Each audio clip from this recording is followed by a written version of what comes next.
Ya lo han visto, Aragón y sus 3 capitales van a estar presentes este año en la nueva edición de Fitur. 2 días, 29 y 30 de enero, en los que se va a promocionar la gastronomía y la cultura de la tierra, con Goya a la cabeza y también con la Semana Santa de Zaragoza. Este año el cartel también se ha editado en chino, y es que son los turistas que más nos visitan.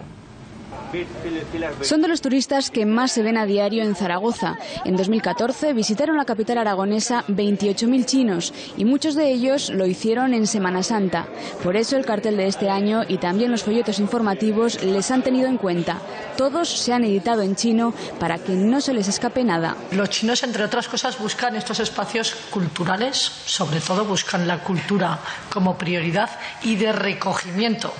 No sé lo que pasará en su país, pero aquí, a nivel de turismo, buscan ese espacio de recogimiento. En una fiesta que está declarada de interés turístico internacional y que este año cuenta con la zaragozana Ángeles de Irisarri como pregonera. Es escritora, es periodista, profesora zaragozana, que practica además con singular destreza la novela histórica. Ha recibido múltiples premios por su labor literaria. La Semana Santa de Zaragoza también se va a promocionar en la Feria Internacional de Turismo de Madrid, los días 29 y 30 de enero. Será uno de los platos fuertes junto a Goya y la gastronomía aragonesa. Con ello pretenden superar los cerca de 800.000 turistas que visitaron Zaragoza el año pasado. Pero Aragón también